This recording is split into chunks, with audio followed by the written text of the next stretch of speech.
Coming. There we are. Hey, everybody. Yay, it's Friday.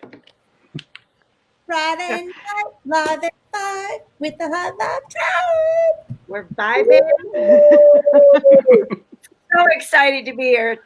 Look at this amazing women. And Derek, our incredible guest today, has himself surrounded by the ladies. Story of my life. You are the man you are today because of the women that have been in your life. Absolutely. So have you figured out how to do the whole pointing thing yet? I think I've got it. I think so. All You're right, above me? yeah, easy, Derek. Come on. Where am I? Where's Janie? Okay. Yeah. There we go. We know it. It's backwards. Now you know how hard it's been for us on this. Yeah. So we kind of feel like the Brady Bunch, you know, when we're like, here's a story, and we all just kind of like look at each other, Look, okay, I gotcha. like how they used to do. Gotta put And then we also so if you're joining us live, please pop in the comments and let us know who you are, you know, where you're joining us from. We're so excited to have you here. And let the StreamYard have permission to you know, allow your name and your picture. Susan's praying for it. please. Thank you. Thank you, Jimmy. Oh, we have guests already. That is so cool. Yeah. So, Derek, we kind of like, you know, we're really serious about the live stream. It's extremely serious. So, whatever you do, make sure you are completely serious. Yes, no smiling allowed, no laughter, no having fun. No, none of that. There you go. Good poker face. Yeah. Mhm. All right. Yes, because near-death experiences is a very delicate, very sensitive, very serious topic. Mhm. It is serious. So you're not allowed to have fun with this. And No fun at all. you, the viewers, it's not a laughing matter when you're watching this. This At is all. all our kind of Friday. I like it. Okay. Yeah. It is. So how much it's going to be? We're so excited. It is Friday at 5. 5. Eastern Standard Time. See, Derek gets it. He's like the very first guest, I think, who like caught on like right away. He jumped in on it. Good coaching, Janie. Yes, Good I job. did so much of it. I was just hard at work coaching all day today. Mhm. I think he was afraid not to. You know, I think I should put my hair up today for the. I think it may, and this represents the 5D, not the 5, you know. Yeah. Oh, yeah. Hair definitely wanted to be up for a little bit. There you go. Nice. Mine too. I was going to put it down, but. Yeah, Susan, I'm waiting for you to show up one day with these like red tips because you're our flame trist. You're the spark activator, like red tips. I know. I've thought about it, pink or red. I have thought about it. So, I mean, I've got the sparks going up, but yeah, I think I'm due for that. Most definitely. Right? Wouldn't that be funny? I remember because I do Mary Kay still. They used to have these like temporary ones in different colors. So you could like put it on temporarily to go out at night and then it would wash out. Do you still have it? No. No. But I know that it's available. All right, we'll talk. You know why? We're going to talk about a few things. I was from New York. From New York. Is that a Yorker accent? Is that where we're going to park our car because we're both from Massachusetts? There's a difference between New York accent and Massachusetts because New York is like water and water, party and party. There's a difference. There is a difference. Which one are we?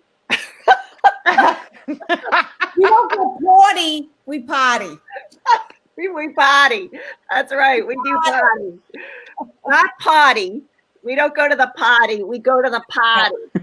Yeah. Oh gosh. That's very clear. There is a clear difference. There is water. Water. It's the potty. Not potty. It's the potty. Potty. So if you're just joining us, Janie is over here. You know, I'm wondering if Janie's facing the same thing. Janie is to my right. Other side. This way. There we go. Hi. Jalen. Woohoo! Hailing from Arizona. So excited that you are here with us. Beautiful Janie Lynch. She is our activating God Spark code. Whew. I think you kind of decipher them, like the DNA code. Like, really, when you think about it. But she's a 3-time #1 international best-selling author, master energy tuner, and facilitator. Janie Lynn brings you into alignment with your purpose and your truth so you can take inspired action, share your brilliance, and monetize your gifts. By integrating the galactic codes, Janie shifts, upgrades, and integrates you into activating your alignment with your business, your relationships, your finances, and your purpose. And she is a ding, ding, ding. Hollywood Squares, it's a win. Woohoo! For Janie. Awesome. So cool, so cool, so cool. Is that you laughing at us, Derek? You're laughing with us, I'm sure. That was like kind of an evil little. Yeah, I think it was. He has a little bit of a leg. His face is frozen. Oh, is it? Oh, yeah. That's okay, Derek. We'll take care of that. We'll say hi to our guest. With you. Thank you. We'd be okay either way. Hey, Tammy. So excited. Love you. Glad you're here with us. This is our Facebook user, and this person is watching live with us. So cool. So cool. So cool. Hello, beautiful. So all of you people that are Facebook users, we don't actually know who you are. Here's another one. Well, guess who that is? With the little emojis. The alien, I can only imagine. Kevin Briggs. Oh, I love the alien emoji. I love that too. Kevin, get your wife over there to help you. Come on, get Sandy over there. Come on, Sandy, help him out. Get Sandy over there so you can get permission and you're not invisible. Invisible. Invisible Facebook user, generic Facebook user. Let's see if some other people have figured it out. Oh my goodness. Holy cow, everyone is being secretive today. So I'm peeking at my Facebook page to see who they are, but I won't say anything if you really don't want us to know who you are. But I'm peeking. But at the top, there's a link. Tammy figured it out. Tammy's got it. Tammy, you're on the other side, Tammy. You teach them how to do this, girl. You're in charge of that. So far, Tammy's the only one who gave permission.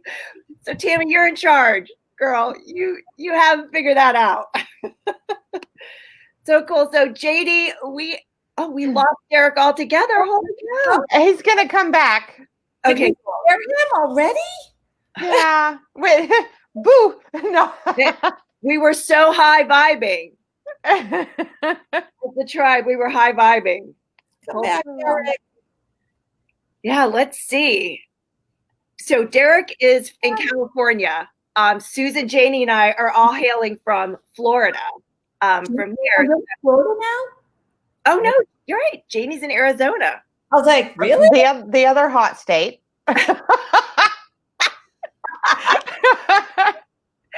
Yeah, so we kind of span all the way across state. Like Susan and I are East Coast, Janie's in the middle in Arizona, and Derek is California. So covered. Yeah, both oceans are good. Atlantic and the Pacific with the Bermuda Triangle. There we go.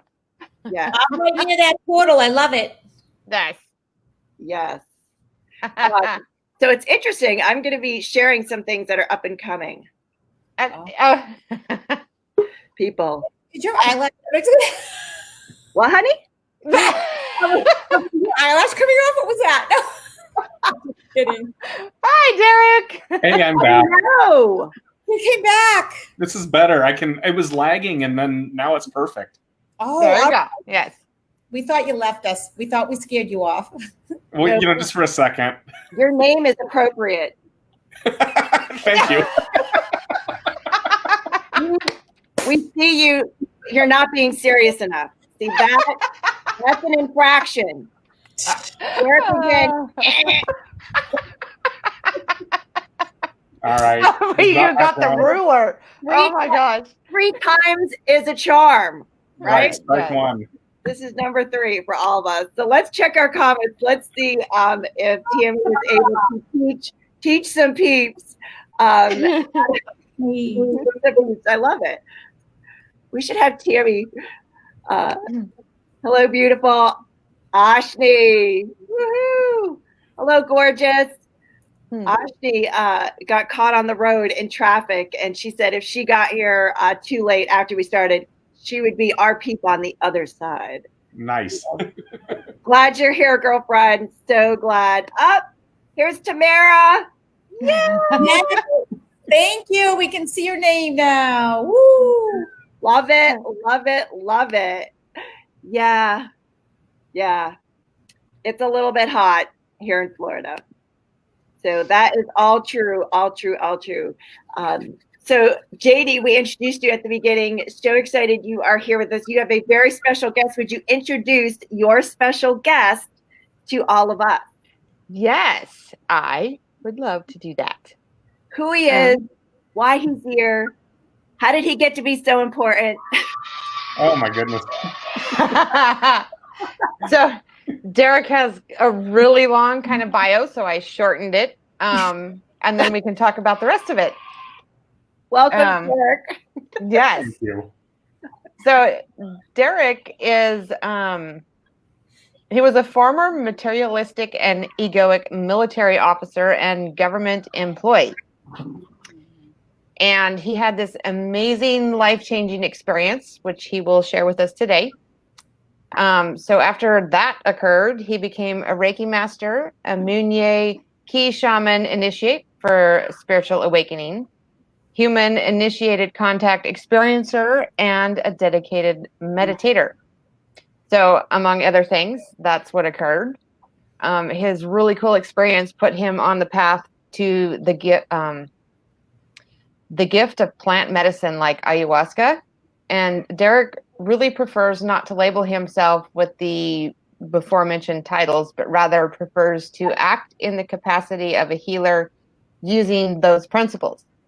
So everything like remote viewing, contact channeling, and working with the etheric energy centers, what we may call PSI abilities, all stems from the root of consciousness and is a power that is not only within all of us, but our birthright.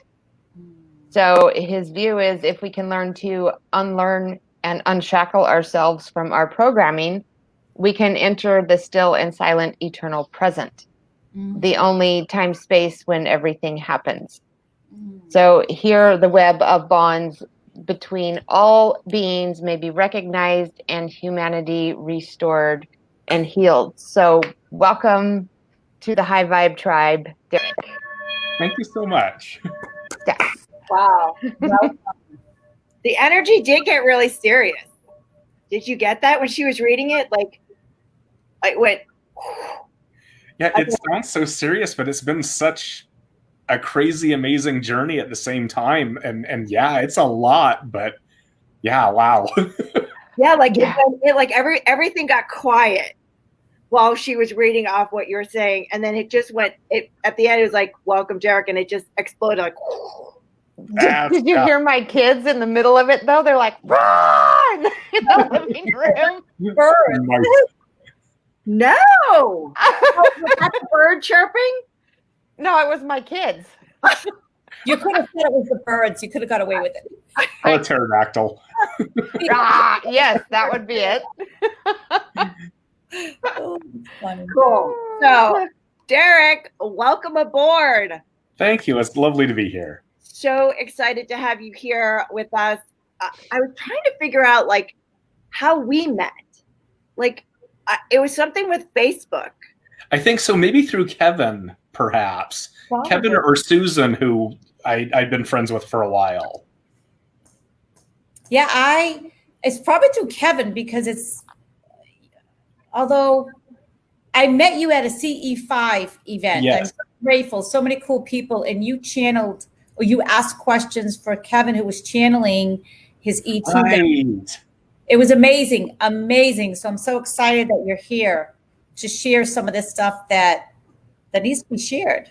Yeah, that was a blast. That was a lovely evening, too. That was wonderful. It was. And then I moved to Miami. So I got the opportunity to meet you and a lot of amazing people that day. So I got that in time. So it's all good. Excellent. It was supposed to happen. Yeah, absolutely. Right. Our whole community is welcoming you, Derek. It feels amazing. Thank you. Isn't that incredible? You know, and that's kind of what I was saying when I introduced in the bio too. My whole circle of friends has shifted since all of this has happened. And of course, I'm still friends with people I knew before, but everyone seems to be part of the same tribe and more closely aligning to my own heart. And that's been wonderful to see. So all these shifts and changes, I can't wait to see what happens next. And this is just another manifestation of it. It's absolutely wonderful. And the energy of the people I'm around has shifted with me. It's totally, that's total high vibe. Yeah, you're in the right place. These are your peeps. Definitely. Welcome home. It feels like it. How was it hearing your bio, your accolades? You know, announced globally.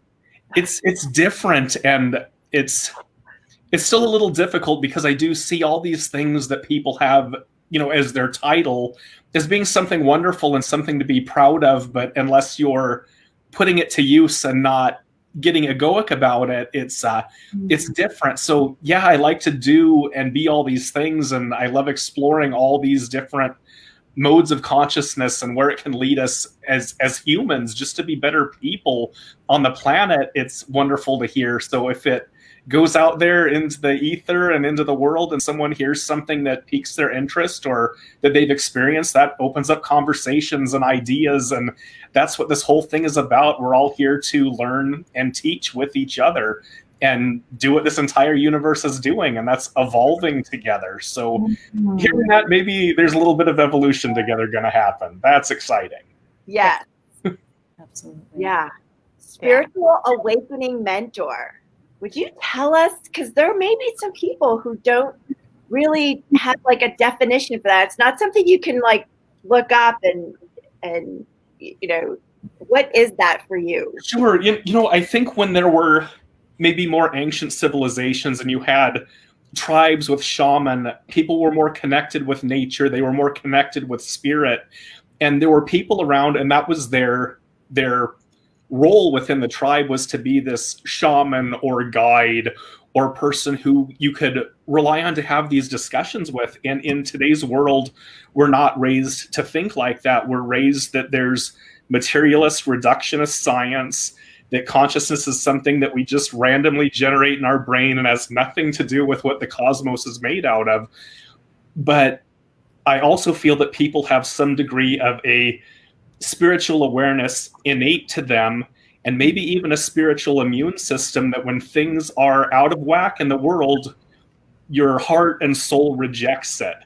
And you realize that there's something much more going on out there. And for me, having not experienced any of those things, the spiritual life, that awakening was a very dark and lonely time for me for quite a while.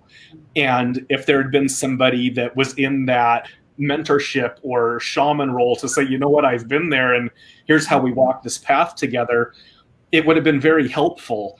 I'm still 100% thankful for those dark times because they made me into what I am for certain. But there's always a better way. There has to be a better way. So if I could be a light for somebody, or a reflection of their own light, rather, that they could see their true self and know that there's a better way, that there's a spiritual way, that we are heart-centered beings that are living in eternity, having just kind of a now moment in this world. That's wonderful. So I want to be that for somebody.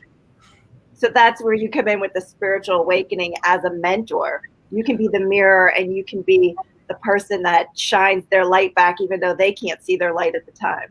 Sure. And consciousness is such a broad stroke of a paintbrush. There's all these things that happen from it. People might find that they, might smell smells or hear songs, or perhaps they're even able to channel or do all of these amazing things that science tells us just doesn't exist, but it really does. And when someone realizes that, there's people to talk to that have been there. They can say, oh yes, this is very real, and here's what you do. And everything. There's no manual for it either. There's absolutely not. There's great writings, and there's wonderful people. There's, you could listen to people like Eckhart Tolle, or you can listen to Gabby Bernstein and people like us for sure. But we're few and far between right now. And so much is shifting, though, where people are waking up, and I see it kind of ramping up at a higher and higher rate. We're doing what we're doing going to be a hot commodity, because that's just uncharted territory for so much of mankind. Yeah. And sorry.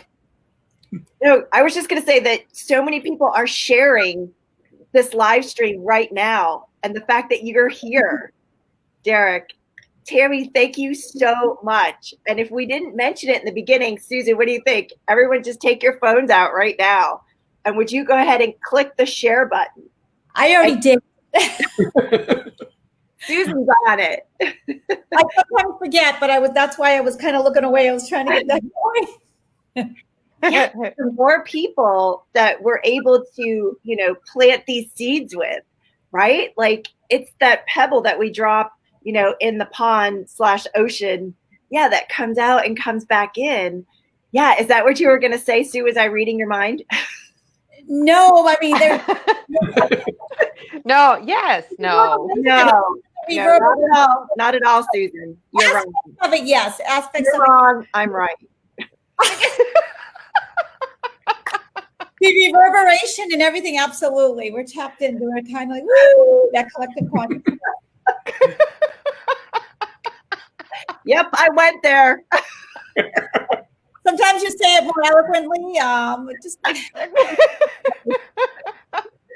And Tara is saying a lot what I was saying too, that the science, where it's the science with the spirituality, it's showing that it's science is meeting spirituality, and it is the same. We're now able to show that it is science. And so that's what's really cool. And as we reverberate, as you're saying, Sue, and more people wake up, they can see and understand the science behind it, or are aware of it. Sure. There's really cool things, like there was the Heart Math Institute that was able to measure that force of your electromagnetic energy, this toroidal vortex over your expanding heart center.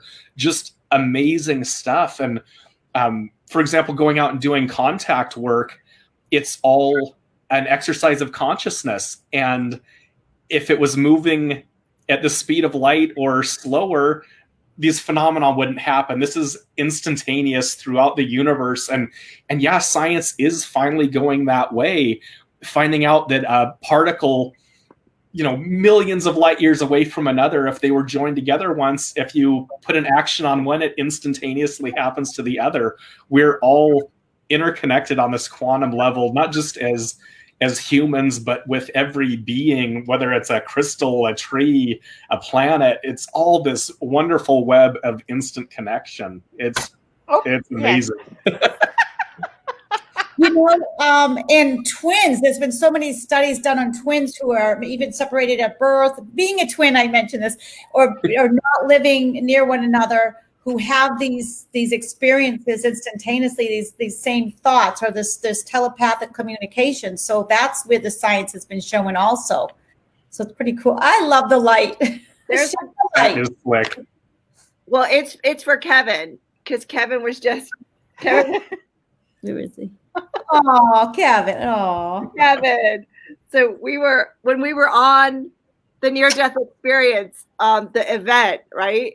One of our women we were speaking with, Donna Riley, she was our guest speaker. And so she had this green orb that showed up on her picture. I'm not really sure. oh. There you go. That's white. There you go. Yeah. There it goes. So we got blue, we got red, we got white. But I wanted to show you the green. I haven't really figured out how, but oh, maybe it has to be sideways. I think the light's just weird. Ooh, there you go. Now it's green. There we go. Hold that. Yeah. Yeah, I think it like reflects off the camera for some reason. So that was green for Kevin with orbs and whatnot. Yeah, Derek, you've had some things happen to you, Mr. Amazing, and yeah, and it's not just one thing. And so many of the people that are in our chat now and are part of our group have had similar experiences, or we've known someone who's had a similar experience, but nothing like your experiences, because your experiences are very important and they're very special. It's very serious. And it's Very serious. It's serious business. So we better like straighten up, buckle up, and fly right. There you go. No crashing this plane. Tell us about it. Well, the very first one was the awakening event itself. And as a kid, I did have some contact experiences at a young age. Had things happen like seeing spirit materialize, and had a family and circle of friends that didn't rule that out for sure, that this is a big universe and there's this wonderful realm of possibility. At the time of that event, very much living the cookie cutter life, try and attain more money, try and attain more things, being egotistical without even realizing it. And in many ways, realizing that I was running a conditioned program, I guess. In so many ways, we carry this distortion and clutter that we gain as children through our experiences, through our education, through our lives. And we see through that distortion, but it's not the true us. So long story short, going through a horrible time, horrible divorce happening. This is all in around 2016, 2017. And my world was literally coming apart. Everything was lost. Everything that was so important to me. And it was either going to kill me or I was going to survive. So I started putting some things in place, taking care of my body, taking care of my health. I found Ayurvedic food and medicine, lost a lot of weight, started exercising, riding my bike. I was going 100 miles on my bike through Florida in the middle of the summer, like just feeling really great. At the same time, having all of this horrible stuff happening. And it was just before Hurricane Irma came, the day before Hurricane Irma was going to hit Florida. That very day was the last day in my house, moving to an apartment after getting divorced. Everything just in this real flux. And I'd eaten great. I'd exercised that day. I took a super hot bath, which I never do. I usually get in the shower, but something told me to take a super hot bath. And I did, and went to lay down in bed and had this experience. It's so hard to put into words and have it make any sense to anybody, but it was literally like experiencing the hand of God. And some might call it a Kundalini activation, or it doesn't matter what it was, because it was highly spiritual and there was one message behind it. And it started as this cycling feeling in my spine, went all the way up to my head, feeling my energetic body for probably the first real time in my life. And it was all cycling around my heart center like a vortex, like it was its own galaxy almost. Just, and all I could do was breathe and lay on my back and have tears. because this power flowing through me was literally the love of God, the love of the universe. And I got to feel what that was. And to this day, I don't know why, I don't know how, but I know what is everything, and everything is that love energy. So you take someone who's been this person consumed by whatever they tell us is important, money, cars, houses, and you do something like that, and it's extremely humbling, because then you realize that that's all there is, that this lifetime will close, and there's that which is the true us, the essence of our being, that's real. So that cracked open the door, or blew the locks off of them, to realize that all the locks were put in place by me. These were my own self-imposed limitations on everything. And this started the exploration of consciousness through meditation, through human-induced contact experiences, through things like remote viewing, to find that they're all very, very real. And so I kind of got into the... Oh, go ahead. You look like you have a question. Yeah, I was just going to say, so when you have that kind of experience, it's something you can't, it's not like you just wake up from a bad dream and you're like, oh, okay, tell someone about it, if you're little, or, tell your friend, or write in your dream journal, and then you go to sleep the next day. Like this event, this experience that happened to you is like life changing. Like you could not just brush this off. This is something that you could not, like, not making light of this, like this is so powerful. You're trying to put it into words, for people, but it's like at an energetic level. And really it's something beyond like, what. So if they're in our audience, please let us know, like if you've had this experience, if you heard of someone, and I don't even know if there's a name for it. Yeah, it was like the shell of my ego cracked, and the truth could come through. And really, there is no way to put it into words, and it is no small event. It's something that to this very day I integrate into my life every single day, and I'm still just mystified and honored by. And very similar to an ayahuasca journey. That's hard, dark work. And it isn't the journey itself, which is wonderful and enlightening, but it's the days and weeks and months and years of integration and bringing those teachings from plant medicine or a spiritual activation into practice and sharing that with others. That's what's really important. And so, yeah, it was no little thing. It was huge. It was like you are not the same person you were before when you laid down. It's like you can't be the same after that. It's like the whole everything you were standing on like was pulled out from under you. If someone from it's like the whole foundation, and you're like, whoa, you're like this is the energy that you're showing me, like this picture. You were just like falling, like, oh, and I thought I was going to do this and I was supposed to do that, and this is real, right, and relevant, and then you land. You're like, oh, sure. Yeah, it shatters everything. People from 5 years ago wouldn't recognize the way I am and would say that I've changed. And I'd say certainly I would appear to have changed, but the truth of it is this cut more to the genuine core of what I am. I'm unchanged. I just cracked and shed what wasn't mine, and I'm still doing it. This is a practice, but that was one heck of a Humpty Dumpty drop of that eggshell. It helped a lot. Yeah, one of our Facebook users,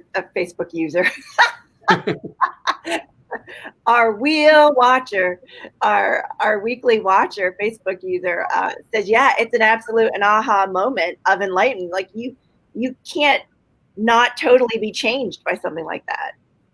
It's that powerful. It's that kind of rocking the boat. And now, if you'd have shown that to me before, I would have thought it was crazy. And now the crazier thing to me is going back to the distortion and the person I was before. Now that would be really scary. And that's the state of most of society today, is they haven't cracked, or they're starting to barely crack this shell and realize that there's more out there. And yeah, it gets nuts for a hot minute, and it takes a lot of integration, and that's why it's so important that there's light workers out there, that there's people who are willing to learn and teach too. And boy, I'm still doing way more learning than I'm doing teaching. I don't know if that'll ever balance out, but that's part of this great experience we're having, I think, as souls, not even just as humans. We're constantly on this path of learning and evolution and teaching. What a blessing. And I'm so glad to have stepped away from that whole construct that is so forced upon us, like these forced values and ideas, and to look away and say there's a much happier, better way where I can sit in my heart center every day, where I can feel what it is to be a being and just be, and not be distracted from that. It's beauty. It's powerful. So Derek, again, you had said that there was more than one experience that sort of rocked your boat with your world. And it's, when you are where you are now, like after that experience you just talked about, when you just laid down in bed and like everything changed, it's sort of like you can't actually go back to the person you were before, because then you'd be choosing against yourself. You know what I mean? Like it's almost like that becomes the not normal, because the new normal is the normal. Do you know what I mean? Sure. As you get enlightened, it's almost harder to choose limitation. But people still do sometimes, and that's that resistance that doesn't feel so good in their body. That makes you sick. Yeah, we feel that stuff. Yeah. No, I still resist a certain thing. Yeah, I think one of the biggest experiences since has been the human-initiated contact experience too, and that's something where I got to meet Susan and her sister, and Kevin too, and just a bunch of wonderful people. And what we do is we go out and do first we have a communal kind of a dinner, a potluck, and we all just chit chat, and it's a great bunch of people. They're open-minded, they're open to experience. And we sit down and chit chat, and then we go out into a field and sit in a circle. We do a prayer and invocation.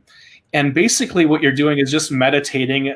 You don't need to be a Buddha to do this. It's a very simple meditation where you're just feeling into your heart center, and you're feeling that expand out into the universe. And sure enough, things materialize in the sky and around us, in the trees around us, in the form of flashing lights and giant orb balls that are bigger than beach balls coming right over our heads and responding to thought. We'd have them flashing in the trees, and you could tell them, if you can hear me flash 4 times, and they will.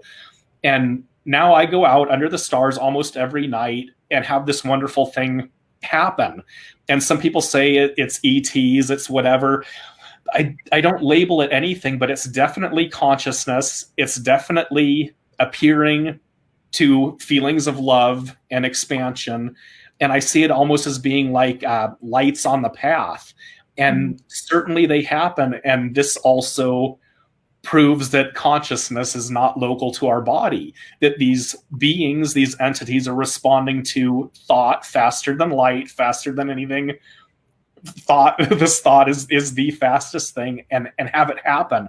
And the very first time it happens, it knocks your socks off, because we're taught this isn't real. These things don't happen. Well, sure enough, they happen. They're happening all around us every single night.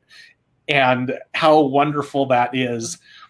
And if that blows so much of what I thought was science away, what else is there that's untruth or skirting it? And so there's so much more exploration to be done. And the near-death experience, too, which is what we were talking about this week, another thing. Over car accident. And then. Yeah, it's one thing after the other, right? One way or another, I was going to wake up. is the story. And how many frying pans would you like over the head? Sure. So, yeah. Finally, right? But that was an interesting one too. I love that word. Unconscious, being cut Finally. out of the car and being above the whole scene of seeing everyone go to work on the car, cutting it off of me, taking my body out of the car from this perspective of warmth and just amazing loving feeling.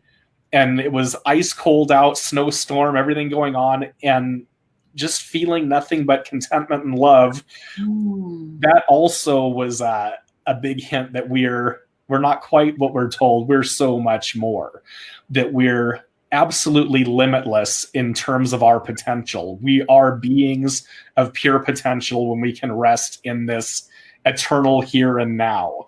And that's why a lot of things are so simple when you hear these ancient teachings tell you to be mindful and to be present and to be all of these things that are so simple. And it truly is, we just overcomplicate it. We're supposed to be in the here and now, where everything happens right now. There's no other time anything happens. It didn't happen in the past. It won't happen in the future. When anything happens, it's right now. And the more we can rest there, the more we do open our potential up. Certainly we have distractions. There's news and work and all these things to make our lives go. But to rest there as a daily practice, it goes miles for just my own sanity.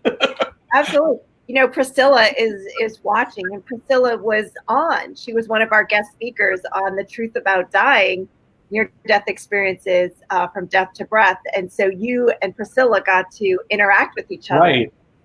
On Monday, we had that Monday night.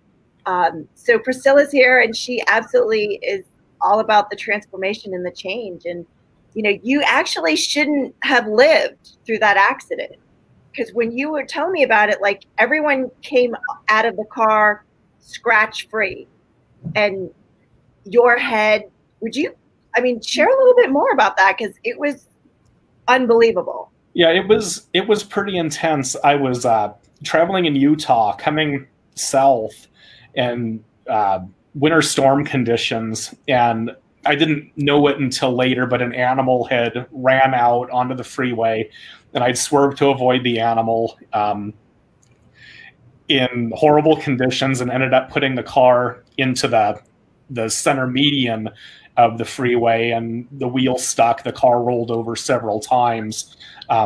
My family in the car were all okay. Everyone was able to get out of the car, except the roof of it had crushed in on my head. And I had a really bad brain injury. I was unconscious for several hours.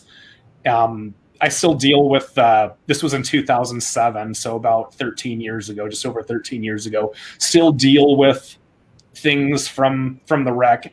Really bad for a few years afterwards, just in terms of what a brain injury will leave you with, depression, and just these things that you weren't used to, thought patterns going where they aren't supposed to go.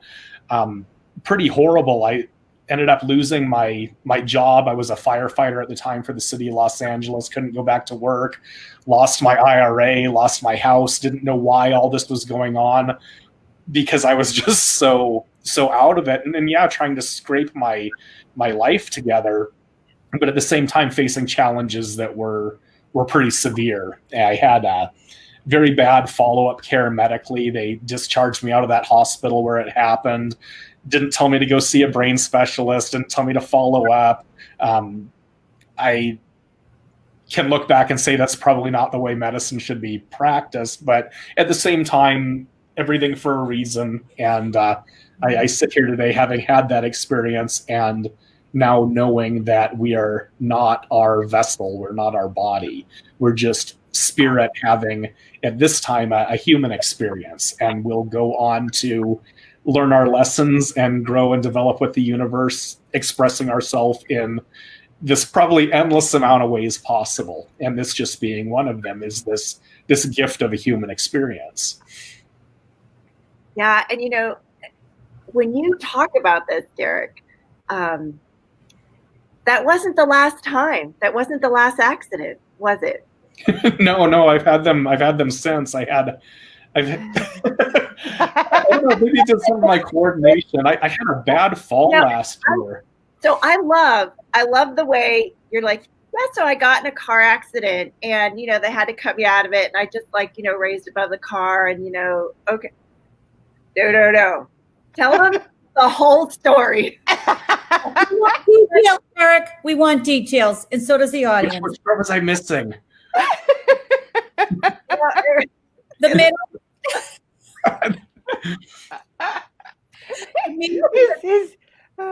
Right, Janie? I don't want to.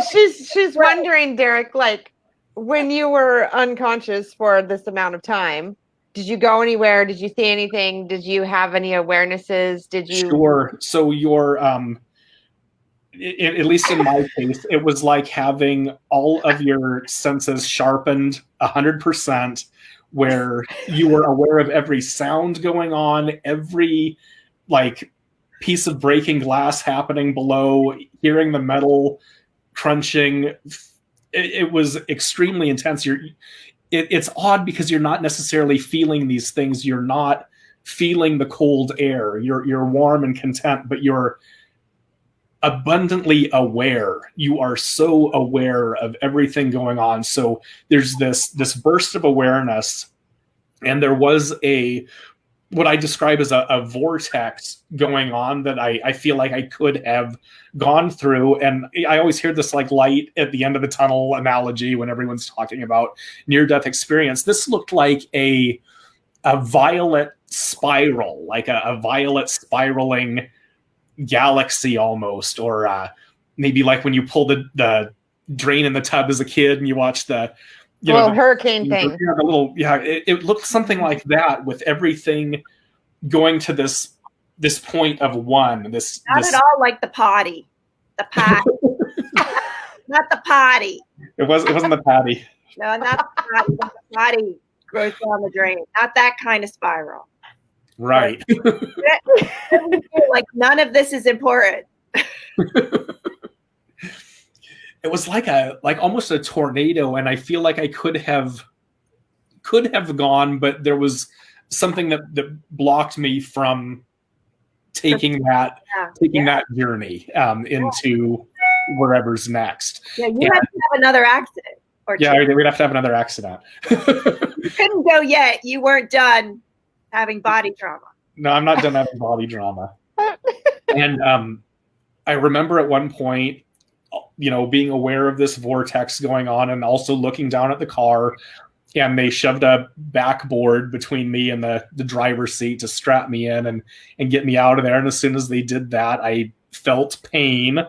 And as soon as I felt pain, I got sucked down out of that, 100-foot elevation straight back down into my body. I remember screaming because it hurt really bad. And then not coming to until I was in the hospital again. But I do remember that it was almost like instantaneous, being sucked back down into this meat suit. Yeah. No, put me back up there. I liked it up there. And it really let me know that there's nothing to fear on that, what we call the other side. There's no death. There's just being, and we'll go on to be us. And we have things to do and lessons to learn, and that will probably continue for quite some time. But there was nothing to fear there. It was completely painless. That I think there can be pain associated with the dying process, but that what we call physical death was not painful at all. It was comfortable, and I don't welcome it to come right away, but I don't fear it. And I'm actually in some ways excited about what happens next, because there's that veil there, and people like us can, poke our fingers through the veil and test what's on the other side. And that's awesome, but that's going to be the next great adventure. And who knows what's after that. So if I can ask you a question, Derek, because I know there are times, especially I'm just like, you know what? It sounds all so good. I haven't had a near-death experience myself, but I think that poking you talk about, I've experienced. And I'm like, dang, that sounds like it'd be really, really nice. And sometimes I'm like, I just want to go home. I've had enough. So what can you share with the audience that I'm sure you shared in the near-death experience workshop?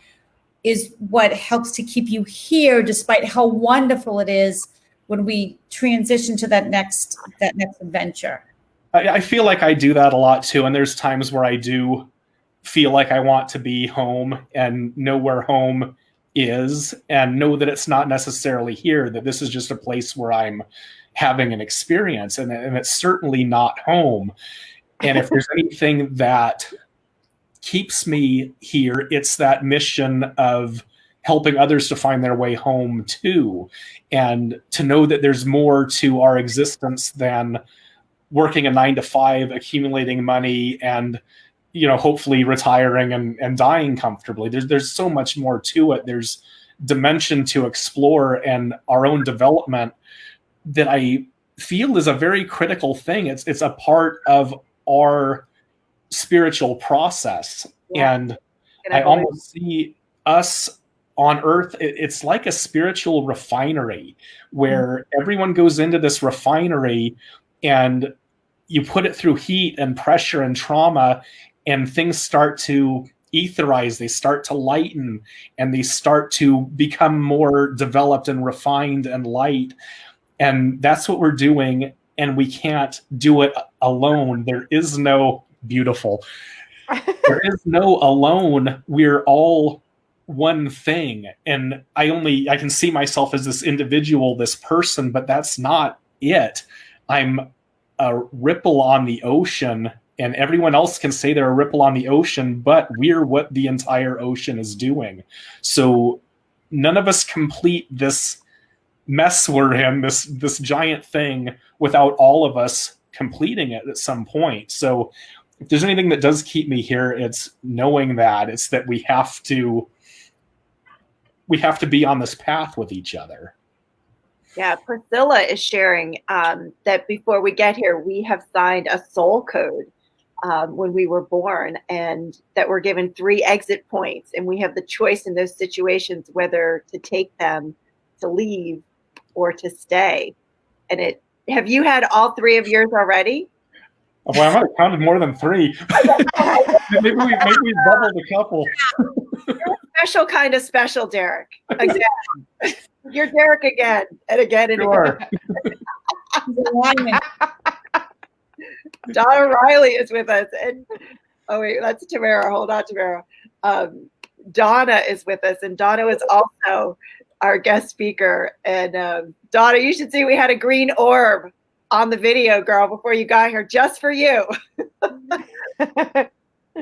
But yeah, she was in the near-death experience event that we just had on Monday night, and she was sharing all the things that opened up for her. Did you find that to be true for you too? And just the knowing that how we're meant to be here aspect of it, or just the things that got activated, like an awareness, or because you said everything got heightened while you were there, all of your senses, and then you came back and it was like the pain that brought you back, and that was like the first thing that you experienced. Have you found, and would you be willing to take questions while we're answering this one from our audience that's watching with you? Oh yeah, of course. Yeah, no problem at all. And certainly all these things that happen, it's like a spiritual gymnasium. Every push into that realm of consciousness is more validating, perhaps, that it's real. You practice it and experience it. Once you see something fantastic happen in the sky, why wouldn't it happen again and again and again? Why has our government spent millions and millions of dollars studying things like telepathy and remote viewing and continue to pour money into that? It's because it's very, very real. But yeah, especially the personal events, the work with plant medicine, NDEs, that spiritual activation or awakening, yeah, it pushes the bounds on what you once thought was this poor little me individual consciousness, and it's all of us. Can you explain, Derek, just a little bit what an ayahuasca journey is? Sure. An ayahuasca is a plant medicine, and it was and continues to be popular in South America, and the native tribes would use it there.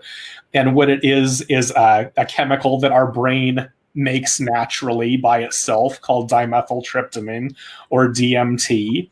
It's considered a drug when it's not used in a religious or sacramental context, but is the only drug that is illegal that our body makes naturally. And many plants have DMT in it, and we have an enzyme in our body called an MAO, and the MAO is what deadens the effect of that dimethyltryptamine spirit molecule, it's called.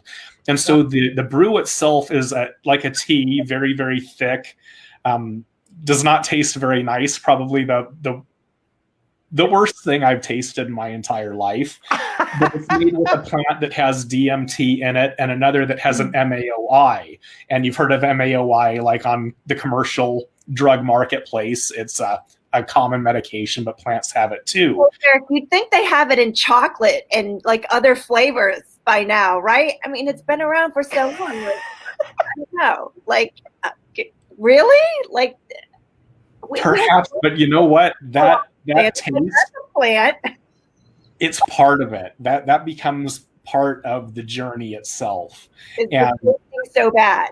The tasting's so bad. Part of the journey. I just. So the shaman will brew this, and you're eating very clean before. A lot of us will eat raw vegan for at least a week before. You're not taking drugs, not smoking marijuana, any of these things. And to make it clear, this isn't a trip. This isn't a fun drug. This isn't anything that should be taken lightly. This is the hardest thing I've ever done in my life. It is shadow work. It is dark, and it's the most liberating thing that I've ever gone through in my life. So I went to go take this in a sacramental setting as a religious practice. And it was a series of 3 experiences over the course of 2 days. And you drink it, and it will energetically interact with your body. And most people, I'd say 90% of them, will purge through vomiting about an hour to 2 hours into the experience. And when you do, it's not just food in your stomach or anything. This is like energetic gunk that we've built up. And after that experience, you physically feel better and go into this journey aspect of working with the medicine, which has an earth spirit. And they say it's Mother Nature, planet Earth herself. Pachamama is the name that in South America they call this wonderful spirit teacher of very feminine energy that you're working with. And if this is a teacher, it's like a doctoral dissertation kind of teacher. This is a serious teacher who shows you your darkness, who shows you your patterns, who shows you your programming. And see, all these things that you've experienced in your life, whether they were your fault or what, your traumas, will say, you'll visit them over and over and over in your journey 100 times a second in full detail until you decide to get off that ride, that you have the power within you to let go of these things. So it becomes this great exercise in letting go and just being and seeing yourself in your true light. It shines on the darkness, and rather than being anything that's healing on a symptom level, this takes you to the core of your trauma and forces you to address it in a healthy way. And all of the shamans that I was around, all of the facilitators of this event, all trained, all knowledgeable, knew exactly how to take care of me in just this loving and compassionate way. And you go to these dark places and you learn that you're a warrior and that you conquer these things, that a warrior doesn't require weapons, that a warrior just is this spirit, this thing of beauty. And you're left with such a feeling of being unburdened and unshackled as you're laying there afterwards that it's indescribable. It's another one of those there's no words events of having every bit of pain removed from you. And then in the days and weeks and months and years after these events, you're still integrating them because you have experienced that that love. You've seen it, you've experienced it, you know your power, and that's very, very expanding as well. So Derek.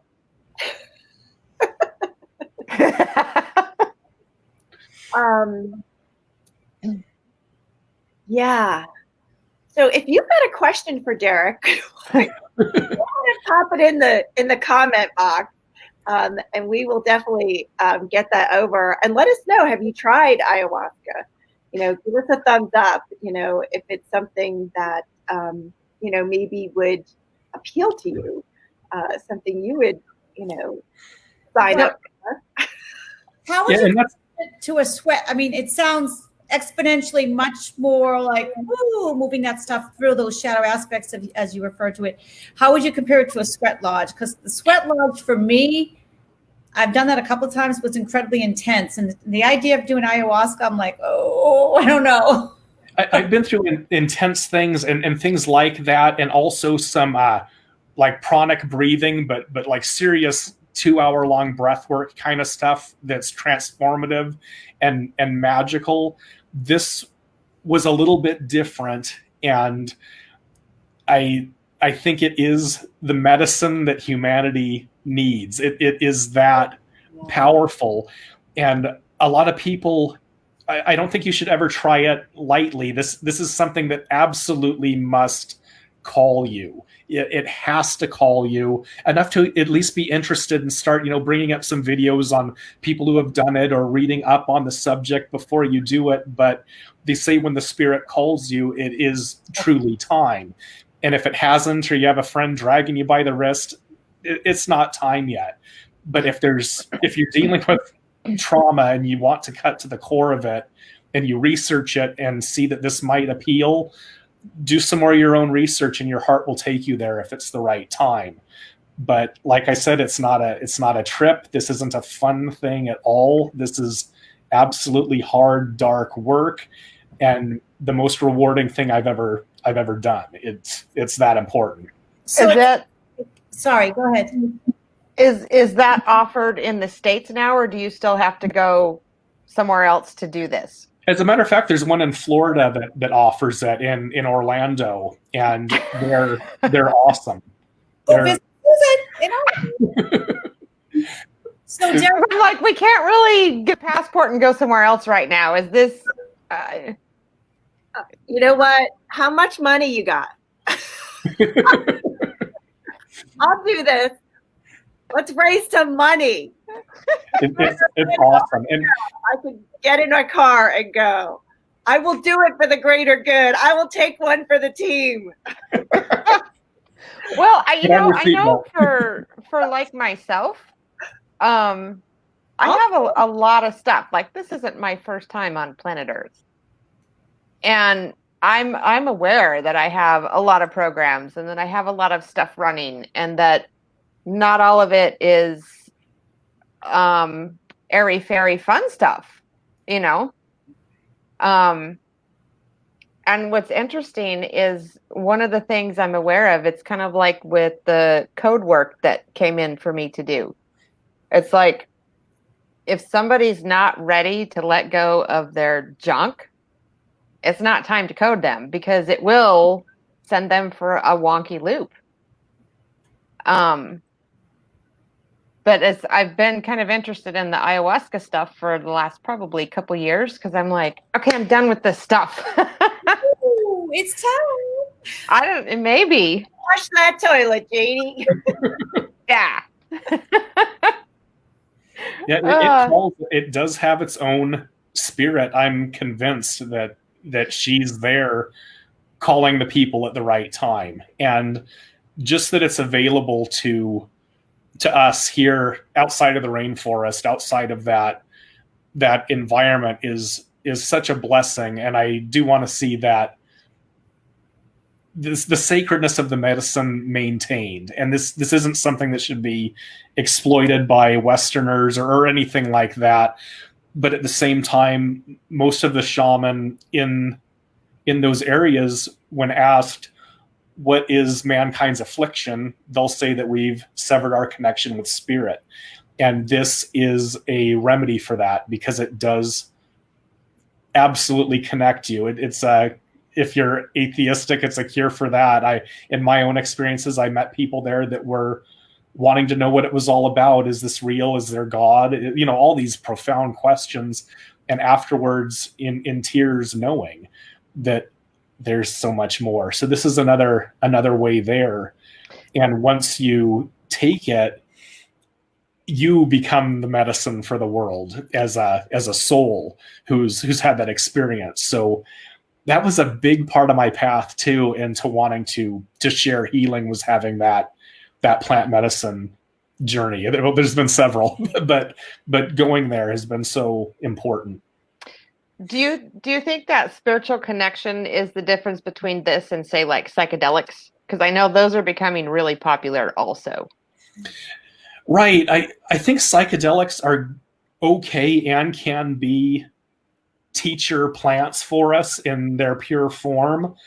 This was something like just so much different in spirituality. Just this, it took you to places that were certainly dark, and you were doing what we'd call shadow work, and you were doing light work, and you were consciously doing all these things that you wake up aware were very, very real. I don't know if that comes with a lot of psychedelics, although I see promise with things like psilocybin and MDMA in terms of treating like depression that's gone on for a long time, and see it as being promising. We can't just keep throwing all of these horrible drugs with horrible side effects at people if there's a natural way of doing this. So they're certainly promising, but this was a little bit different. A lot. A lot different. It was so on the other spectrum different. Can't you take the scenic route? Like, not go direct? She's going to take you where you need to go, and you don't have much of a choice. You're putting the instruction program into the hands of the mother, of Pachamama. And you'll go into it with an intent, and your intent may be, I want to connect with spirit. Your intent may be surrender. Your intent may be whatever it is. And I would try not to get too specific about it, because she's going to take you where you need to go on the journey. Yeah. Some people are dancing and laughing. Others are crying tears. And it's so highly personal. It is absolutely an experience tailored to what your soul needs right then. And that's just magic. Have you done it more than once? Yes. Yeah. Probably several. And you ladies, help me out with this. So, Derek, with all of these experiences, the darkness, the dark night of the soul, the transformation, the near-death multiple experiences, the having everything, losing absolutely everything in your life, you have this calm, peaceful, happy, nurturing, he's smiling. Do you see that? You can nurturing way about yourself. And you have this like hot, sexy voice. That, women, oh my goodness, we've got a lot of women in our chat room. Like, would you not just love to have him in both your ears at night? Oh goodness. Like, really? So, I know we're going to put in the comments, am I right? How they can work with you and how they can have you, with them at night, when they're, meditating. That's it. Sure. That's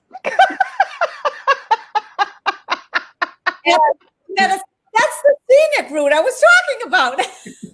Yes, your energy. Look, you have this salt lamp, because you get this like orange, beautiful, like glow, with you, and you're just so calm about, and they just took the song. They, just my head was crushed in, and I was in a coma, and and then we had this like violet purple swirling.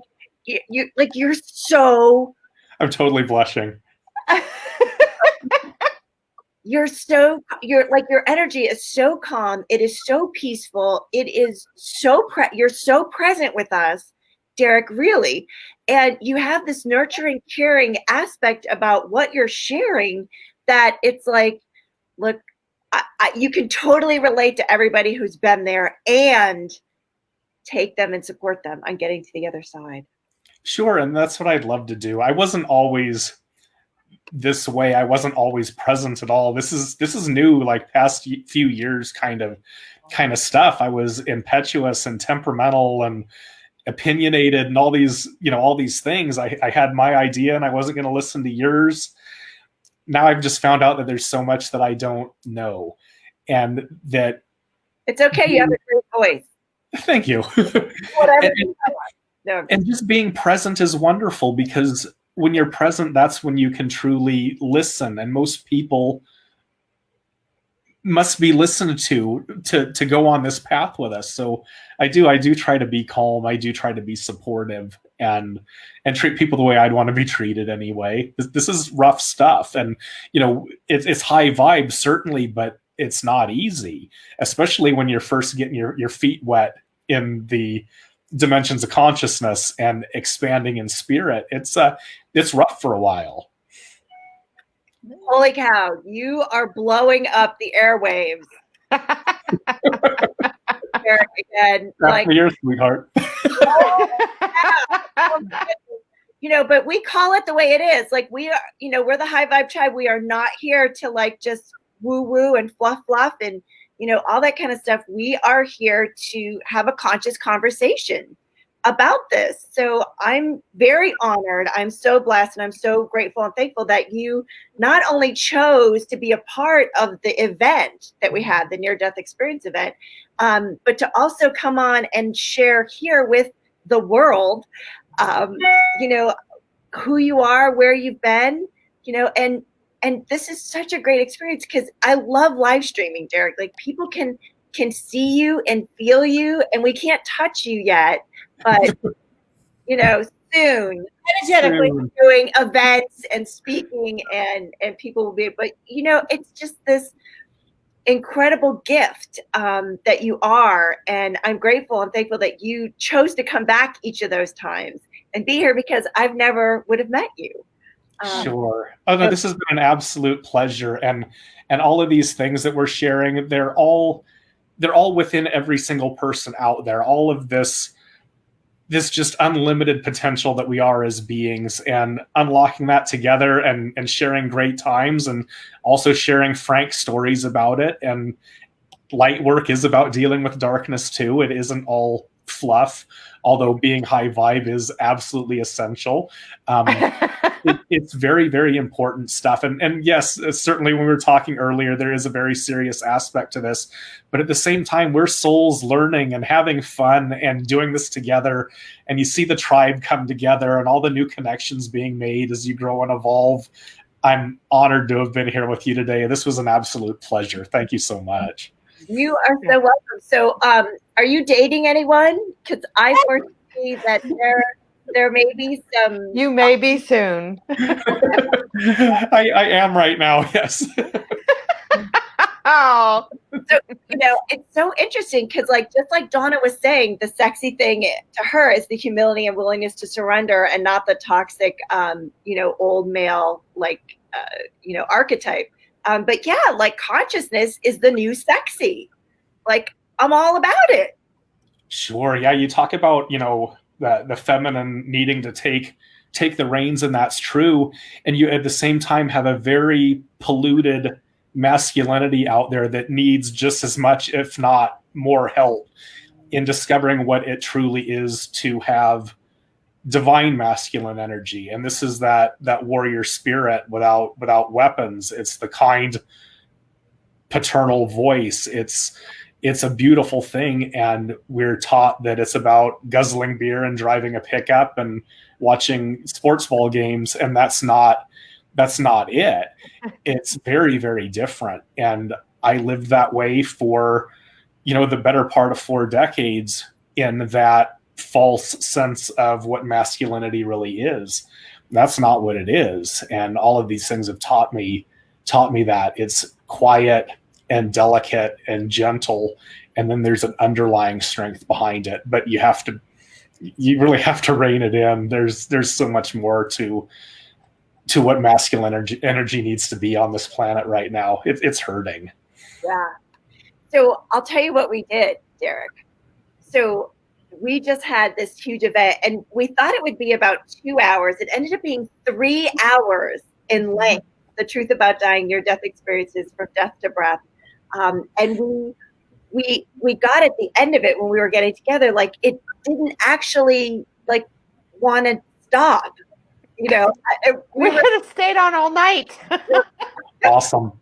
Right? Like, and because so many people were sharing, and it was like everyone had like something that was near and dear to them to contribute to the event. So we're making it available to everybody still. We're opening it up. So if you missed it, if you didn't take advantage of it, if you weren't a part of it, if you thought about it and then it was too late, we have it for you. So we will place it in this group, the High Vibe Tribe. We are going to pin it to the top so you don't have to try to search for it through all the posts.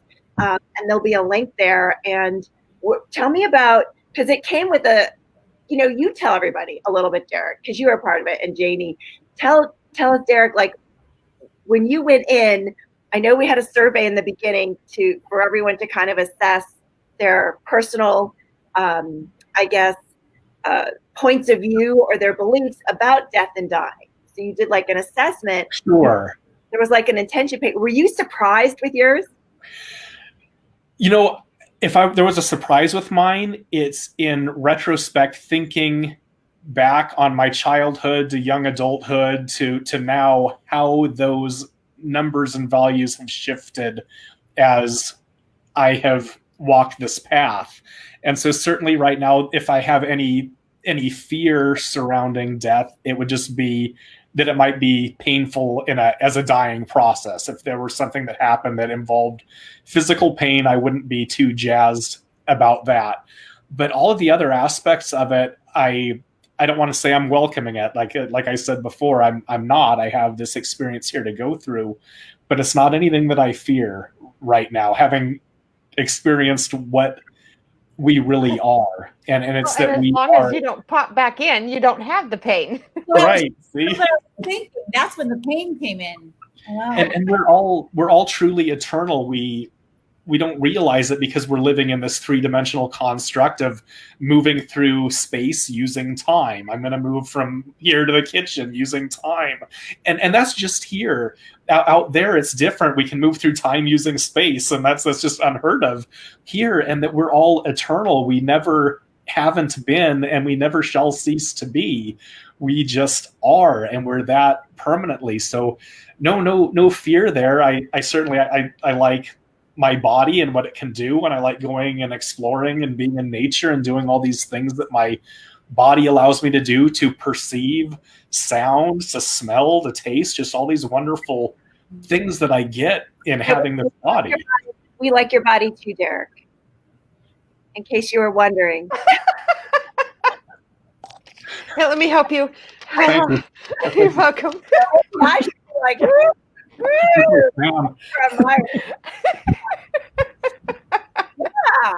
So nice. He's speechless now. Here, or both of us. Yeah, so there is that what you would say was your aha moment during the event? Yeah, I think so. That was that, and hearing so many consistent stories. Everyone on the event had a varied background. They had various experiences with other dimension, other realms.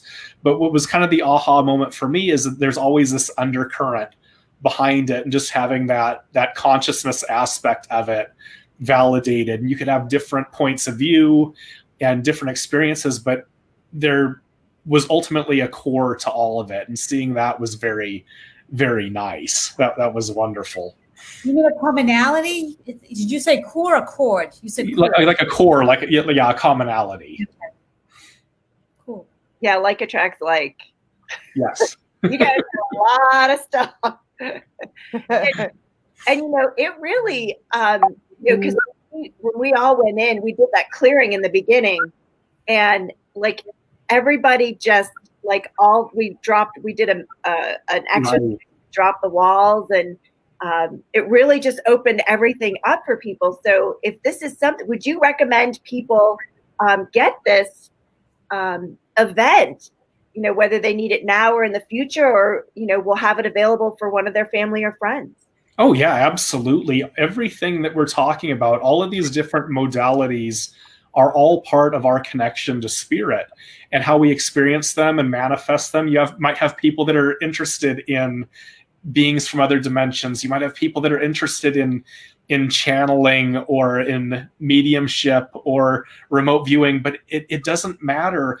These are all parts of that doorway to spirit that is so critical we restore as humankind. And so certainly this is a big aspect of that, and seeing so many near-death experiencers having a similar story. Well, that's interesting. Why are we all experiencing these same things? It's just another avenue to explore, and that's what's so wonderful about exploring this whole realm of dimension and spirit. Is there's so many different ways to go. It's fascinating, never ending, and absolutely astonishing. It's a beautiful thing. Yeah, we, in taking a look at the energy of, how we could contribute as a high vibe tribe, because our prime directive is to raise the vibrational frequency on the planet. And that's how this live stream came about for Fridays at 5. And we took a look at, and I think Susan, it was you, correct me if I'm wrong, that you really had this, there was something there, Sue, for you about breathing and not breathing. And there was stuff on TV that really,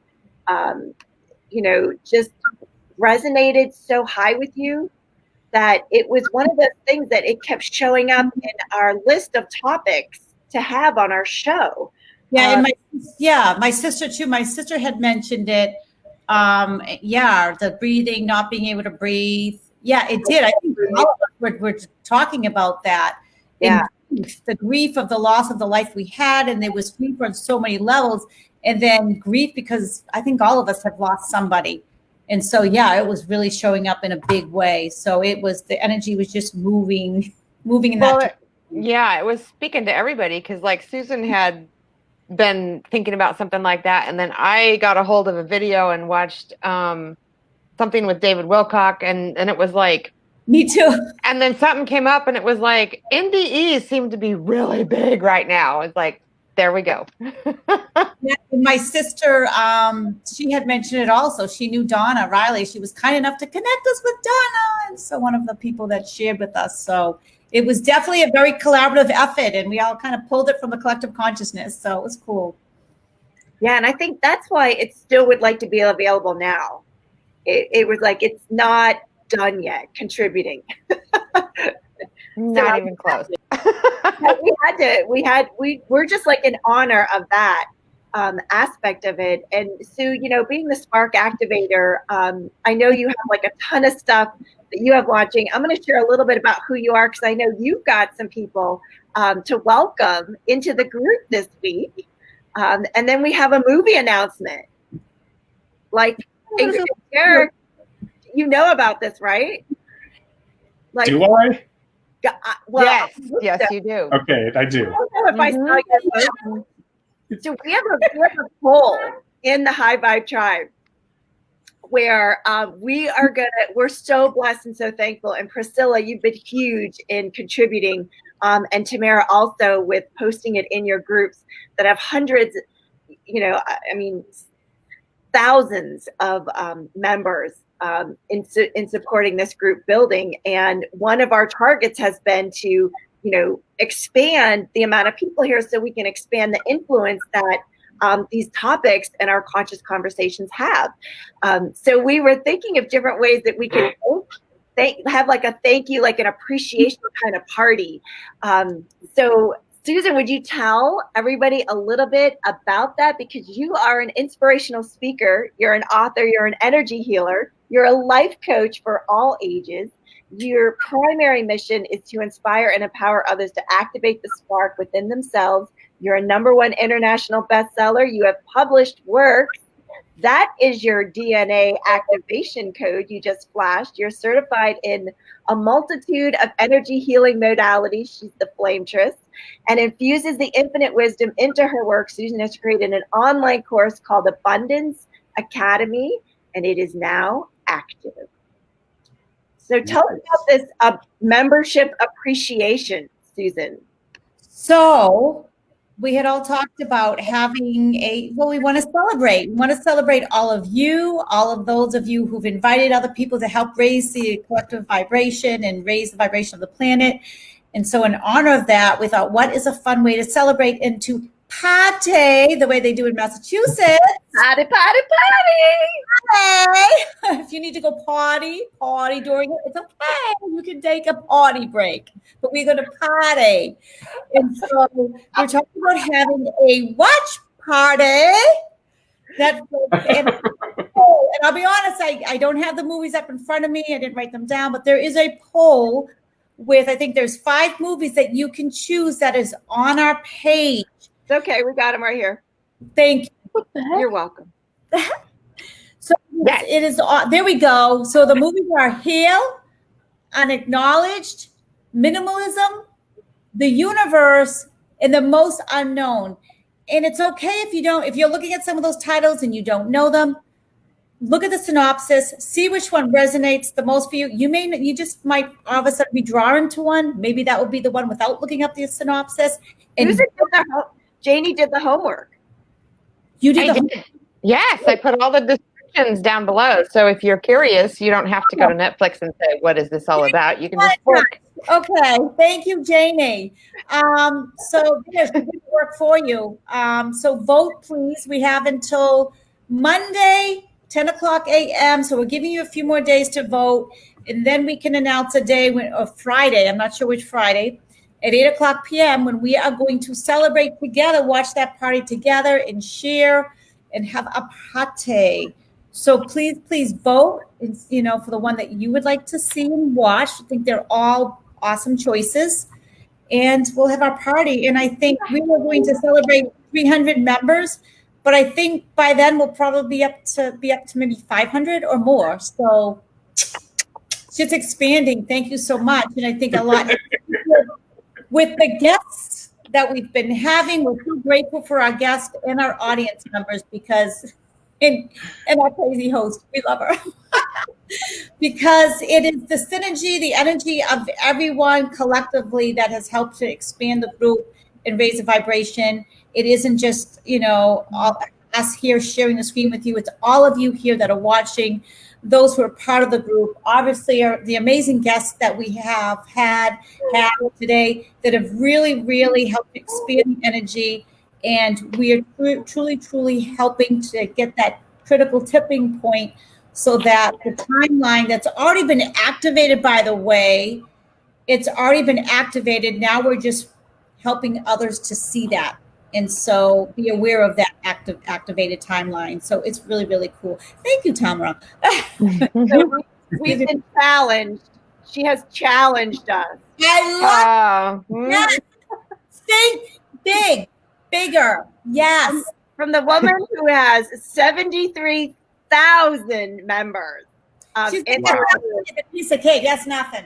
Yeah. So, Mara, put your group, because people are going to want to be a part of it, and they're not sure. And so definitely put it in the chat box for all of us. And for those of you that are watching, Susan, it's not like we're just going to have a movie on the computer screen. It's a party where we're all there. Derek, you're going to be there. You just don't know it yet, but all right. Then. You're going to vote too. But Tamara, you're going to be there, and Priscilla, and we have a brand new person, Lynn Poland. I think it's Manaki.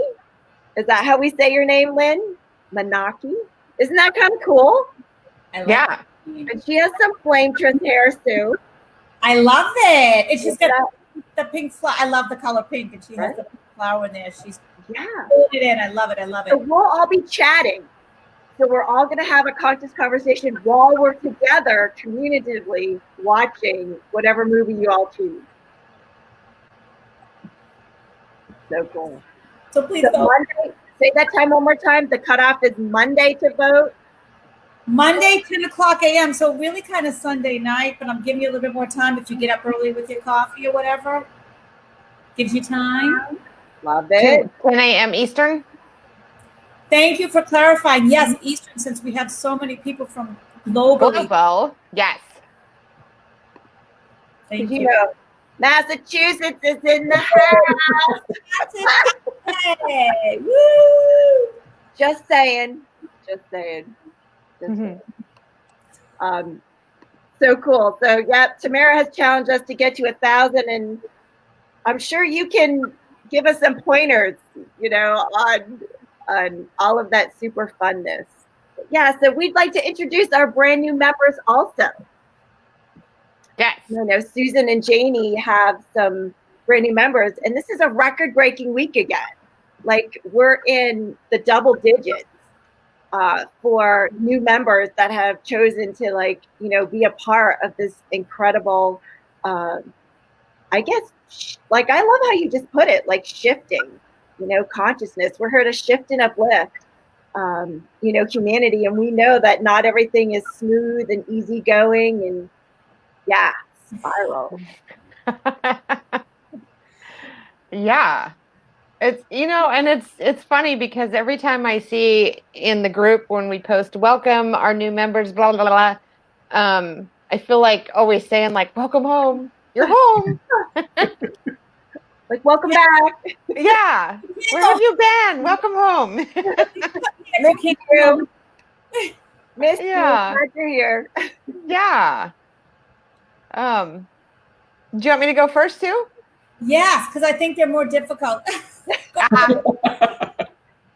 Okay. I'm gonna pretend to speak English. Welcome all of you. There's I think 36 new members. Welcome, welcome, welcome. So take it away, Janie. So first we have welcome Helen Mallory. Woohoo! Helen's from Florida. Oh. We have Brenda L. McCowan. Brenda McCowan. Yes. McCowan. Yes. I need one of those. Sherry Lee, the Toe Pro. Woo! She's from Arizona with you. Yes, she's from Scottsdale here. Jody Harris, Stacy Jackson, Junior Smith, Constance Bellafy, Carol Marsden, Abbas Adeosun. That's kind of a cool, it kind of comes off cool. Christine Foragone, Deidre D. Rotes, Ambitious Tohib. Did I say it right? Yay. I don't know. Michael Anthony. I'm reading them. You guys are funny. Beryl Basson Baisley, David Grood, and Cindy Mayer. Woo! Welcome. Welcome home. Ooh, you did awesome. I need to find my wand. It's missing in action. Take my ruler though. It's green like the heart. Okay, so we have our next group. We have more members. We didn't forget you. List number 2, and I'm going to apologize now if I pronounce your name incorrectly. Know that I'm going to correctly do it telepathically. So here we go. Welcome, Eric Roos Wilson, Simone Robinson. I see him. Paul Sturts, Diane D. Clark Solomon, Lisa Sasso. She's from Massachusetts. Huh? She's in Massachusetts. Ooh, Sasso. I'm not sure, but she's Italian. We have Jackie Newton, Grobelayer, Newton G, Cloted Robert Petty. Hey Monique, if I said it right. Van der Westhuizen, Eva Stig. This is a real test for me, but I'm doing it. All right. I'm doing The it. Sutzing. It looks German. Again. Say it again, Janie. Veschutzing, maybe. Thank you. I think that's close. You're welcome. I think you're much closer. Thank you. Marie Baytel, Debbie Stein, Madison Bills, Maureen Owen.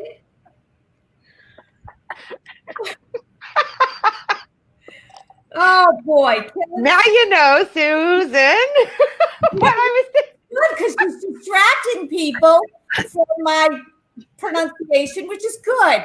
Watch Susan, okay? Not me. Watch the other one. Don't hear. Okay. Oh God. Okay. We were getting too serious. No, I'm not forgetting you. And let me see. Where was I? Madison Bills, Maureen Owen. Oh, I like that. I can pronounce that. I think I said it right. Maureen Owen. Killing Fivas, Jane, Madly Hedges, and Nancy Sunigi. You should know that because I have a relative with that last name. Sunigi. What does that say? All things grow with that. And Janie. All things grow with love. Oh, we love you guys. We know that doing membership is not always super easy. Maybe you guys should take some ayahuasca before you do membership. I'm up for that. That could get interesting. Those other hallucinogens, because this is dry. I'm just going to speak something and call it galactic language, and then it will have the good intention. There you go. No pronunciation required. You guys, we try so hard every week with this, and I'm not sure we're doing it justice. Just saying. I mean, they're all so important to us, right? That we, take time on our stream to acknowledge them. What are somebody wants to know what you're on? I'm not on anything yet. This is the beauty of this. It's a no donut day. No, it was a no donut day. No, that's what's wrong. No donuts. This is Susan. This is the normal. I don't know what that is, but this is normal. This is normal. Yeah, I don't want to know what you're on ayahuasca or whatever. No. Can you imagine? That is an interesting visual. So no, you're not ready yet. She shut me down, Derek. Saw that. What about? You can do it. You're in Florida too. Hey, you're in driving distance. The two Sues. I'll go with you, Susan. They might not invite us back though. Do it together. It would be fun, to be honest with you. Seriously, I think it would be fun. Is that an oxymoron? Yes. It'd be serious fun. And we're all about seriousness. Extremely serious. All the time. No funny business. That's a you remember when we were kids? It's so funny. So when we were kids and we were being ourselves, right? Italian household, right? We'd be goofing around at my grandmother's house, whatever, downstairs, outside. And the parents would come whipping open the door, and they're like, "Hey, you kids, knock it off." And we all would look at each other like, what do we knock off? What did they tell us? What were we supposed to be knocking off? Let's turn the lights off. So we sure, okay, we'll follow the rules. So we turned the lights off. We're all running around in the dark. That's why you're in the basement. We don't have basements here in Florida, but we would run around in the dark in the basement. We'd run into each other, and we'd all start laughing. We'd have bruises. The door would come flying open again, right? Hey, you kids, it's all fun and games till somebody breaks a leg. Knock it off. It's all fun and games. I'm like, wow, like, what else can we do? Let's start. Yeah. So then we got knives, and we started playing this game where you'd have to, like, you try to psych each other out, and you'd stand there and you'd throw the knife down next to their feet. Do you guys play this? Got all my toes. Never? So, right? So if they got however far they could only go so many inches away with the knife, like the long ones. And it's in the grass. You guys never did this. Really? Ever? Yikes. Knives were not allowed out of the kitchen. These were like machetes. These weren't the ones that you used in the kitchen. Like those were too small. Yeah, we didn't have those. I had to speak and I still didn't use them like that. No. It's like that. No, I cut the grass. Not the toes. Then you would have to move your leg out to where the knife was, and then you got to throw at their feet, and then they got to throw at your feet, and it was like whoever could, the further out, and then you really have a lot of balance when you're like spread out. You're trying to throw knives. Unless we had a part, no. Unless That's what we did at my house on holidays. Fun like that. Holidays. When we were kids, no less. You wonder why our parents would yell and scream and holler at us like, hey, you kids. So, now that I'm a parent, when my son and nephew, when they were growing up together, I would whip open the door and I'd start yelling, hey, you kids. I'm like, you're having way too much fun. You better just simmer down. Whatever you do, stop having that much fun. Because we're in here as adults. We're not having any fun at all. It's up there. Yeah. And this is like the whole neighborhood, hears me like screaming this in the neighborhood. I turn around, the whole family is like, you didn't just say that, did you? You really said that to them? Like you gave them permission to goof off. I was like, yeah, I know, huh? Such a bad mom. So you are a star, Derek. Well, thank you. I had a blast today. And the third eye. Yes. So would you be willing to post all of your information so how people can get in touch with you and connect with you? Yeah, of course. Yeah, no problem. Excellent. And would you come and be a part of our movie night? I'll be a part of movie night. You can invite your girlfriend. Yes. Sure. Meet a girlfriend. And if you have pets. Two, yes. Oh. And plants. Have those too. And pants? Plant. Oh, Plant. And crystals. Bring your crystals. I couldn't possibly bring them all, but I'll bring some. Yeah, we're just kidding. We just want to meet the girlfriend. We need to approve of her for you. Just saying. Right on. Unless you think the next poll in the group. Is this okay? Is it not okay? Yeah, I think, Susan, really, what? Maybe people should tell us what they think about us. So, Derek, are you on ayahuasca? You're on drugs or you're on. I don't think you're on it at all. You don't trip with it. You take it as medicine. And then after the ceremony concludes, you felt it, you're integrating it, but on it, no. And just from the effects of what DMT is in your body, it degrades and goes away. It's your natural chemical. So no, once you've gone through the process, you're no longer on it, but you have had the experience that stays with you. That the chemical side of it, I think it goes away naturally quite quickly after the ceremony.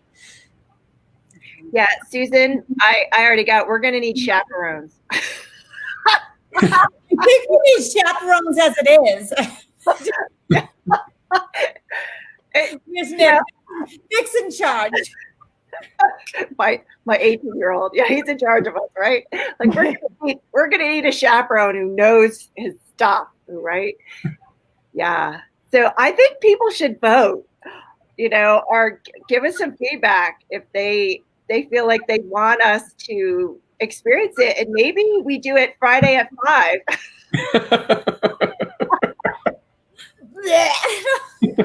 Oh Lord. I think Janie should come to Orlando and she should drive here. Drive? Yeah. Yes. Or teleport. Can you take flights now? Like, are the airports even open? Yeah. Really? Yeah, I'm not flying. I don't want to have to wear a mask for that long. Or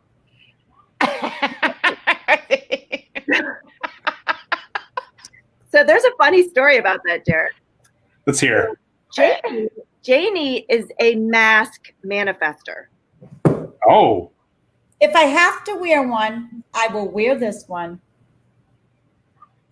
That one, that's okay. That's, yeah. It's upside down though. She's a soul. If I was in South America, would it still be upside down? Wait, That'd be fine. look at these adjustable straps. Isn't that cool? Nice. There you go. Yeah. So Janie makes these. She has a whole shop, Janie, in the comments. So she has an Etsy shop, and I'm looking for it. Where is it? your shop. You're looking for your shop. I'm looking for my shop. It's not on the floor. Where did I leave my Etsy shop? Yeah. Not purposely. What is it? Purposely, yeah. I asked Janie, I said, I really love the sun. Can you make a sun? So she customized, she got this kind of material for me. And so she I was actually walking through Joanne Fabrics and it fell off the shelf. I found you. Okay. I Wow. was like, oh, look, there's Susan's sun fabric right there. A lot of it. And she also, my sister has one. I get when I have to wear it, when I go into a store, I put it on. People comment all the time and ask me. They love it. Love it. And this material is, I wash it all the time. You can wash it. It's comfortable. And the energy that has been infused with it is like, that's really why I'm like, if I have to wear a mask, I'm like, I'm wearing this one. It's the energy that's infused. It's not like any mask. It's unbelievable. And it has light codes infused. Thank you, Janie. That's a good question. You might have to wear that to do ayahuasca. Susan can wear hers on her head once I find donut fabric again. No. I'm going to cover my spark. I don't want to cover my sparks, but this Susan, yes. And I will just say, I don't necessarily believe in, let's wear a mask all the time. But the thing is, fear creates more crap than wearing a mask, right? Yes. So if you are afraid to go outside or into a store and a mask stops that fear, you are 100% less likely to create illness in your body all by yourself with a mask on because you eliminated the fear. So that's essentially why I make those. And to eliminate fear. And if you have to wear one, it should be comfortable and fun and not make your ears bleed and your face break out and be infused with light codes. My son, who is right here, we went to Trader Joe's and he left his in the car. So they're like, let's give you a paper one. So that's what that's what I was going to say. So Derek, I don't know what it's like in California with mask wearing. Kind of like everywhere else, I think. Yeah, it's pretty stringent here. Do you own a mask? I do. I have a couple. Are they like the ones you get when you go to the doctor's office and they just pull it out of a box? He's gonna show. Go Show get and tell. Show us yours. So Does he- Janie, Does he have a Janie mask?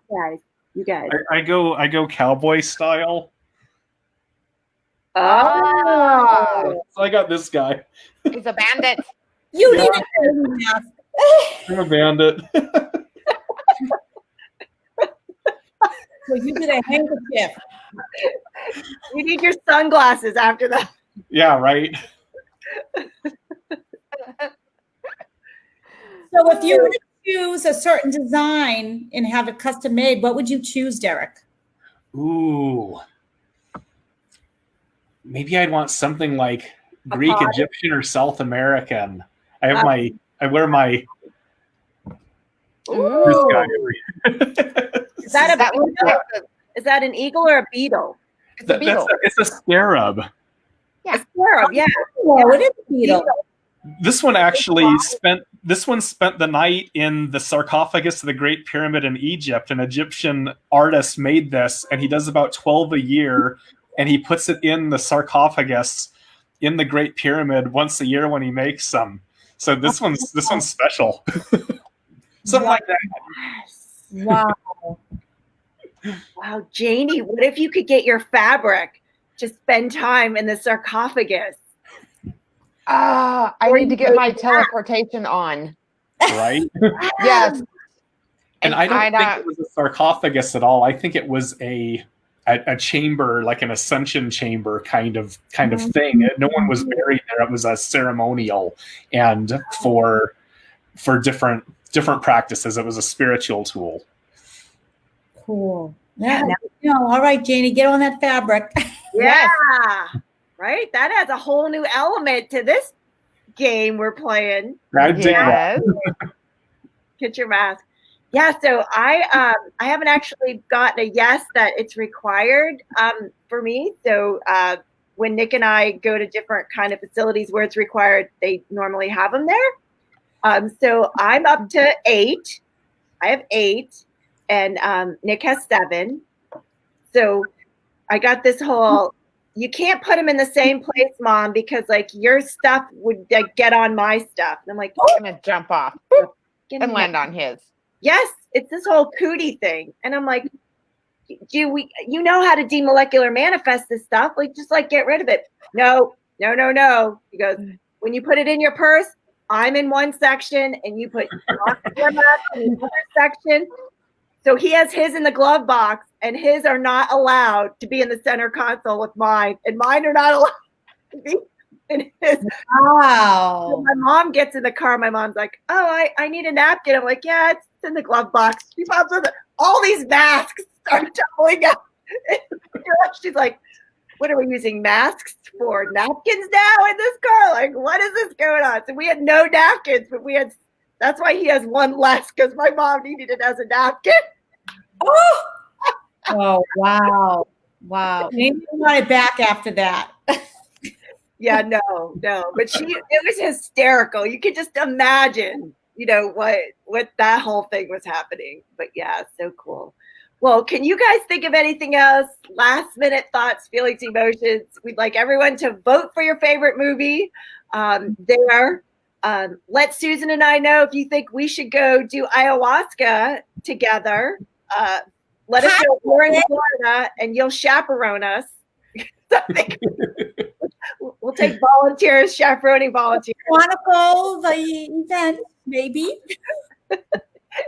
If you don't have a high quality mask, then you've got to get with Janie, because she not only has the mask, but she codes them.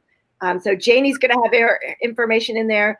I know Susan put her Facebook group in there. Thank you to Priscilla, and let me know if I'm forgetting anybody. And Donna White, Tammy, that was Derek, that were all Kevin Briggs, that were all with us for the High Vibe Tribe near-death experience. The Truth About Dying. Derek, our very special, handsome, amazing guest today. Thank you so much for Thank you. playing. This is our playground. I love it. So would you be interested in coming back again?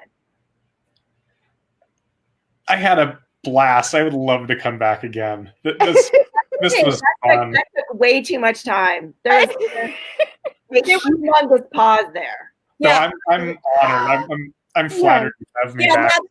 Some lag time, but I don't know if that was intentional or not. So. Yeah. Good dramatic pause. Dramatic pause.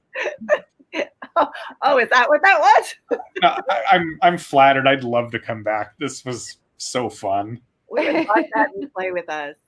We're all just this, just bunch of giggles. So, last minute thoughts and words. Derek, you get to go first. Well, thank you for having me. Blessing and an honor. I just see this as the tribe continuing to come together through us and all of our guests, sharing these stories, sharing explorations of consciousness. It's a blessing, and I hope this has been a wonderful experience for everybody, as it has with me. This was beautiful. Thank you. Thank you, Derek, so much. Thank you. Yeah, thank you. Susan and Janie. Thank you, Derek, for popping on like last minute. Sure. Because we were like, who's going to be the guest speaker? And then it was like, you popped. And I was like, ah. And I had to go do some research. And I was like, okay, Susan, this. He's our guy. And she's like, oh, yes. And then I messaged you and you were like, ah. Nice. Yeah. It was where because we had just done the near-death experience event on Monday, this past Monday, like just a few days ago, Monday. And the energy was still vibing with it. And I thought, let's get maybe one of our guests that was on it to kind of come speak about their experience.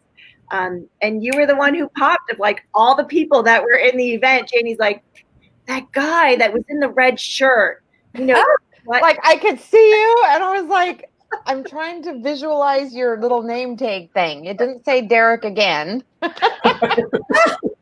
like, ah.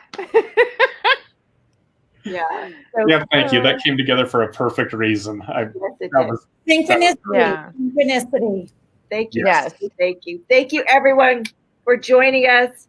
We look forward to seeing you very soon on the other side. Monday is the deadline to vote for your movie that you would like to have. And until Eastern. 10 a.m. Eastern. Monday.